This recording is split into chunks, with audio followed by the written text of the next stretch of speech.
Arvin, I love your passion, but what are you going to do about the elderly, disabled, and disenfranchised of the nation when you end the welfare state? Ending welfare is not about ending charity. It's about replacing welfare that doesn't work, that has led to generational dependence, that has created a lifestyle of welfare with something actually uplifting. The reason today that many people are not as charitable as they would be, though Americans are still charitable to the tune of about $300 billion a year, the reason that they're not as charitable as they would be is they think the government's taking care of it. If they knew how badly the government is not taking care of it, they would be even more charitable than they already are. Today, the government is blocking people from taking care of the elderly and the homeless and the disabled. I want to get that out of the way and also let Americans do what we do best, which is help lift each other up.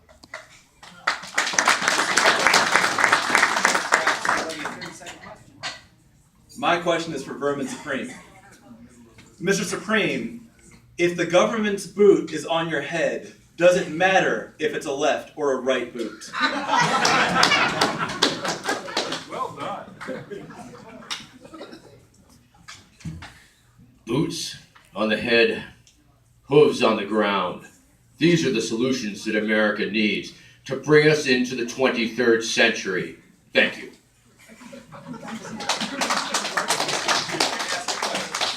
Yes, I believe my question will have to be for...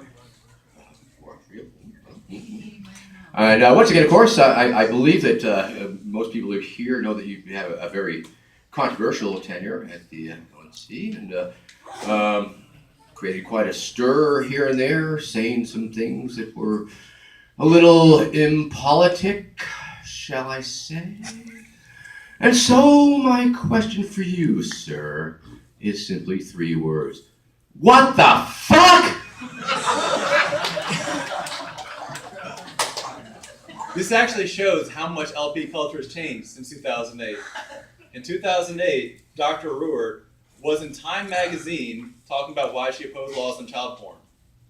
And she talked about it openly in detail, and what she said, with anything that I've ever said, to major shame.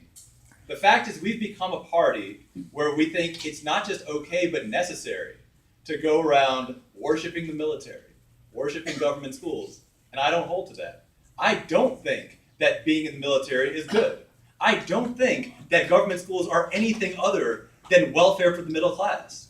I encourage people to not enlist. I encourage people to homeschool. And yes, to the most incendiary part of that, yes, I do think it is a parent's job to provide food, clothing, education, and also discipline. And that means if your child, if your 5-year-old son says, I want to go on a date with this 90-year-old woman, you say no. It is the parent's job.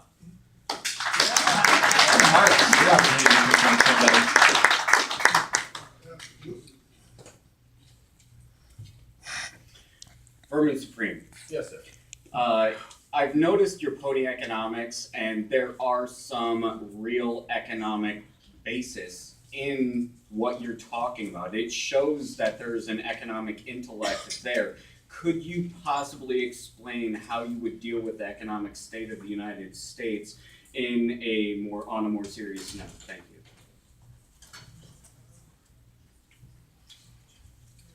Well, once again, I don't think that's likely to happen. We don't have any impact on doing such a thing. But I would like to talk about ponynomics for a quick moment. Once we all have our pony, once universal pony ownership has been achieved, then we have equity in our ponies. And if we have equity in something, we can borrow against it. Now, once we've established a class of pony-based debt, then we can start creating all sorts of exciting financial instruments, pony credit default swaps, AAA pony bonds, and all of these things, all these wonderful things. And we're going to create a bubble in the economy, a huge, giant pony bubble. And the thing about bubbles is that it is the most amazing time in your economy because things are running on all cylinders, people are making their money, and it's a happening thing. But this bubble is going to be different. This bubble is going to be steel-belted, reinforced, and last forever. Thank you. Vohra, you have 30 seconds to confront one of your fellow candidates. Mr. Marks, you as a member yourself of Indigenous Nation, what do you think the government should be doing differently in the way it is treating or mistreating the indigenous people of America?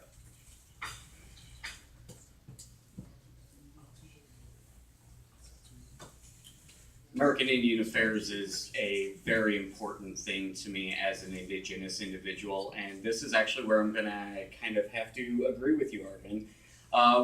The welfare of the federal government actually supporting the Native American people actually has done the Native American people a great disservice. But I think that it's moreover while they were expressing their fiduciary duty that is owed to the American Indian people through the treaties for operating upon our lands. Controlling the foods. When the American Indian people were receiving food stipends from the federal government, it actually created a type 2 diabetes epidemic, wherein all Native Americans are now deemed to have a hereditary heart disease issue. These things are not good. Welfare is not good in that regard. However, fiduciary duty that is owed to the American Indian people is necessary. All right, Mr. Supreme, you have 30 seconds to ask a question to one of your fellow candidates. Okay, Arvin, it's a follow-up question. Your solutions to childhood sexual abuse seem very cavalier and a little tone deaf. I've known childhood sexual trauma survivors, and their fucking parents did not drive into somebody's fucking old man's house to fuck them. No, they were abused by people they knew, people they trusted. And I believe that your solutions for this situation are just a little silly. So really? Really, Arvin? That's my question. Thank you for that question. To put it in perspective, what I've been talking about is children who are not in the literal sense of children like 5 or 6 year olds. What I've been talking about is people who are of an age where in many cultures in the past, including this one, would have been married. To me, the biggest issue when it comes to teen sex, and that's what we're talking about, the biggest issue when it comes to teen sex is teen procreation, the production of welfare babies and future criminals. And the current system, which is completely not stopping it, but is actually encouraging it, needs to go. Now, if you think I'm cavalier, Mr. Supreme. Yes, I do, sir. Okay, if you think I'm cavalier, let me explain what cavalier is. Cavalier is saying this government, which has mismanaged literally everything, let's have them in charge of taking care of the people who can't look after themselves. Absolutely not. All right, now we're getting into it. Mr. Marks, you have 30 seconds to confront one of your fellow candidates. Arvin, I'm going to go back to you. Ending the public education system. In history, we've had, as a nation, and we're talking very far back in history, we had a illiteracy problem within the United States. Because of the public education system, our generalized public is both indoctrinated to a great number of falsifications through lies, but it at least has provided them with some form of education. What would you do to actually resolve that? It has not provided them with some form of education. It has provided them with a level of literacy far below what they would have gotten on their own in the modern information age. And at the same time, it has crammed their head with indoctrination of ideas that are either patently false or totally absurd. My goal is to replace government school education with things that we have right now that already work. Homeschooling, using all the amazing free things that exist today. What I want to see for education is what we already have seen in the tech sector. I want to see that kind of growth, getting the government totally out of it and having educators create great curriculum and great programs. See individual parents and kids with the opportunity to choose from a vast variety of educational programs. If you want to see just the beginnings of that, look at any homeschool convention and you'll see the free market at work.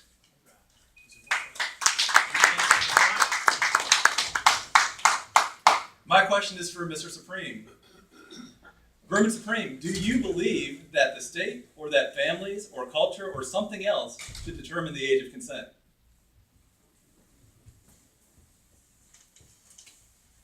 I believe the platform for the Libertarian National Party involves autonomy for children and their bodies and their decisions that affect their lives. I believe culture is probably the best indicator, once again, being against the government, being against the laws. However,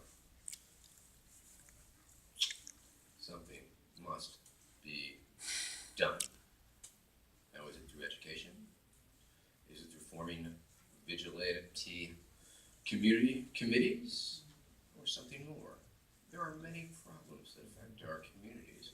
I believe the best solutions are certainly community-based and neighborhood-based, and people understanding what their needs are and their problem situations.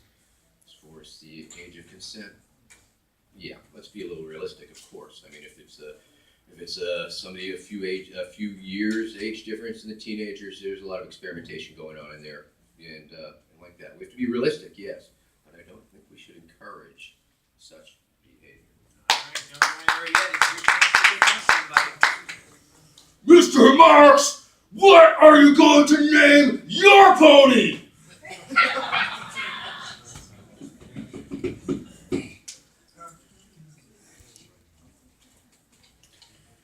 As a member of the indigenous Miami people, we have a story, and it's about the warrior and the wolf, wherein the warrior has parted ways with the wolf. I do not believe in slavery in any way, shape, or form, therefore I do not believe that I could possibly own a pony or any other living being.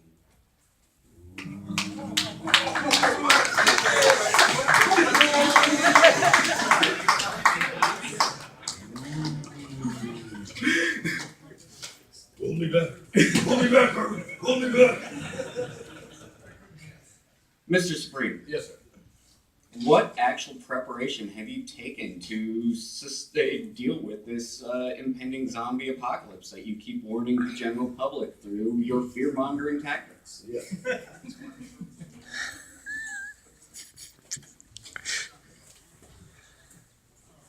Well, once again, of course, we will be harnessing the awesome power of zombies by utilizing the latest in giant hamster wheel technology.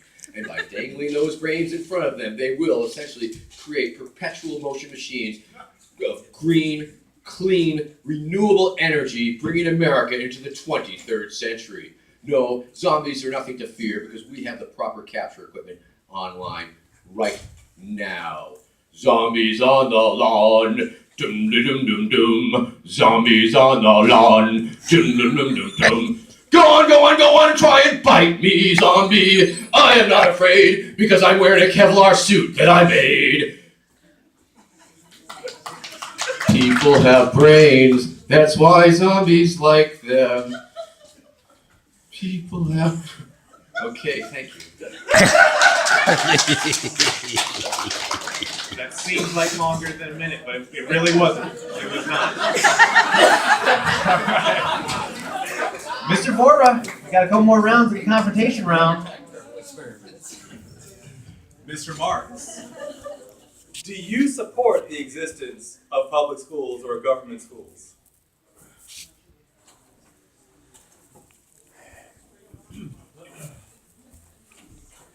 Technology, innovation, and efficiency.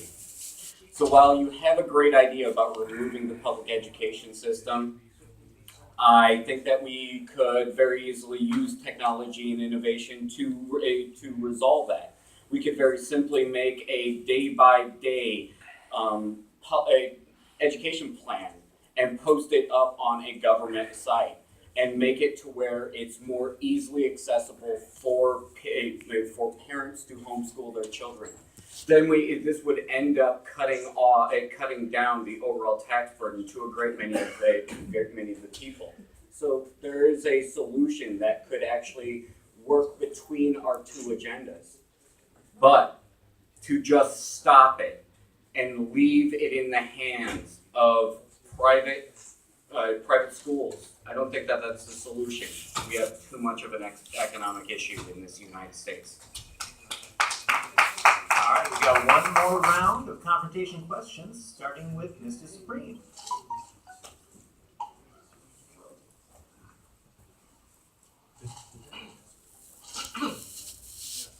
Okay, Mr. Marks. Let's say you don't own a pony. Let's just say you have a free pony and you don't own it. Your partner. Okay, it's your friend. It's your buddy. It's your, you love your pony.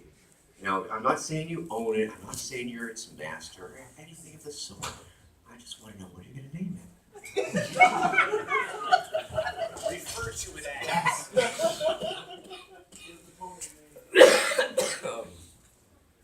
Pony up. Nakathakashia.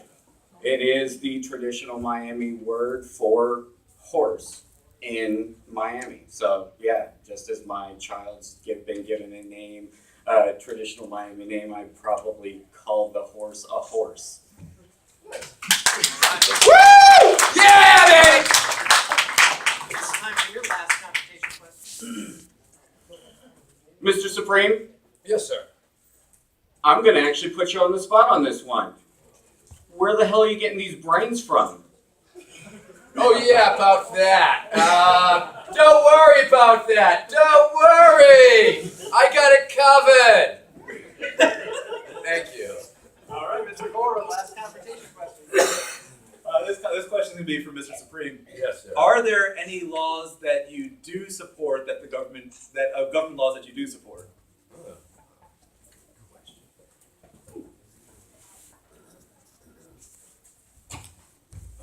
Yes, laws against jaywalking. I think those are fair. Thank you.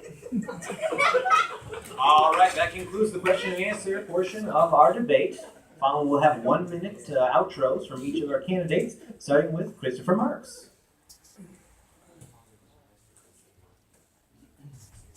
Hi, I'm Christopher Marks.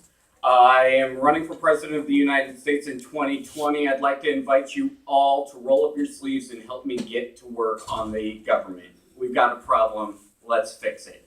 I'm looking for campaign volunteers as well as donations. Please help me out if you can. Thanks. Vohra. When I asked Dr. Ruert for advice, she told me that the biggest thing that her supporters had said after 2008 was that so many of them regretted staying home. They thought she had it in the bag. They thought it didn't matter. They thought their vote didn't count. As a delegate, if you're a delegate, we're going to make history in 2020. It might be good history, it might be bad history, but we're going to make history. I've talked a lot about what I'm going to do if I win. I want to now talk about what I'm going to do if I lose. Because there is a chance of that. If I get 0 votes, here's what you're going to see. These are the benefits that we're going to see in America if I get not a single vote. We're going to see much more jury nullification. Why? Because I constantly talk about pardoning, and when I talk about pardoning, I constantly talk about jury nullification. You guys saw that earlier today. If everyone in America knew that jury nullification was how we got, here's a couple of these, how we got freedom of press in America, more people would do it. We are going to see less enlistment. Why? Because the simple fact is this. Today, the military recruiters don't really have a strong opponent. In me, they're going to have a strong national opponent saying to people, before you enlist, go ahead and look at how they treat veterans in the VA and then see how much horse crap is in the speech of military recruiters. You're going to see more people using Bitcoin and cryptocurrency. Why? Because those things depend on network effects. And most importantly, you're going to see more and more people opting out of government schools. Over the last few years, I've had the opportunity to help many people get out of government schools, both through my business and through my politics. Imagine this. Imagine if as many people knew about governments, about homeschooling, about nullifying laws as a juror, about not enlisting. Imagine that many people had that in their mind as people today know where Aleppo is. That's what I'll bring if I get not a single vote. My website is votevorah.com.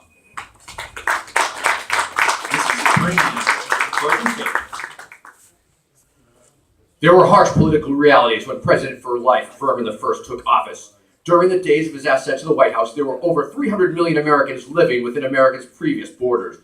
At the time, there were only 200,000 ponies in the whole country. It was a recipe for civil unrest, and those were not just political realities, those were realities. There was a very stark choice to be made. Would it be the mass execution of some 800,000 Americans in order to achieve proper pony-human parity? Or would it be something else? It is certainly true that such a mass execution would create jobs. It would also lessen the country's dependence on foreign oil. It would be good for the environment. But there were clearly some drawbacks to consider. Mostly they were merely questions of ethics and public relations. During this time of widespread civil unrest, all options were on the table. The dental high command was put on high alert. The dental re-education camps were readied. Homeland Dental Security coordinated with the nation's dental police departments. The militarization of America's dental police forces had been a great idea that was about to pay off, and not just in lower incidences of gum disease nationwide. There were riots in the streets of numerous cities. The pulsating water pick cannons knocked rioters off their feet and knocked the plaque right off of their teeth. The population was demanding their ponies that were nowhere in sight. It was a time of heightened international tensions. No one would have blamed Tyrant Supreme if he had ordered the National Dental Guard to carry out a full-scale massacre of the civilian population. It was high time, actually. The veneer of civility that had protected Americans from such real political unrest for quite some time was wearing thin. The quaint and oft-repeated notion that it can't happen here was truly just a lack of imagination. Yay, there's a pony for you! Once again, of course, for my new book, Blueprint for New America. Hope you'll buy it. I got glitter ties, and I hope that you will vote for me for president. Thank you.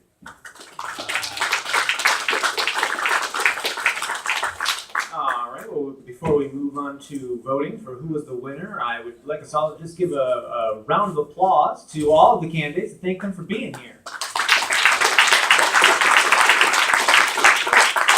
Now, I had a great system worked out where there was going to be ballots and everyone was going to be able to vote, and I even made this snazzy box, but James Weeks ruined the whole thing. He ruined my plan. So we're just going to do this by sound of applause. I'm going to name a candidate. If he's the candidate you like, or you can vote for multiple ones, just let us hear it. All right, for starters, who likes Mr. Vermin Supreme?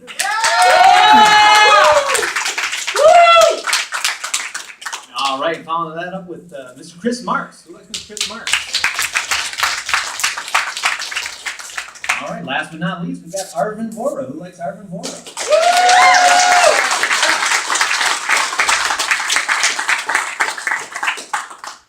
That was really tough. Got a pretty close tie between Vohra and Supreme. Let's hear it for Supreme again.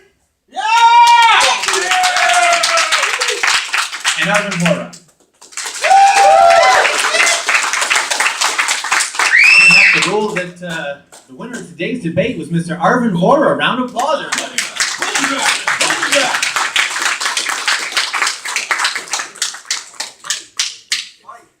All right, and thanks again to all the candidates. We got a little 10 minutes before business is going to resume, so feel free to spend it however you like. All right.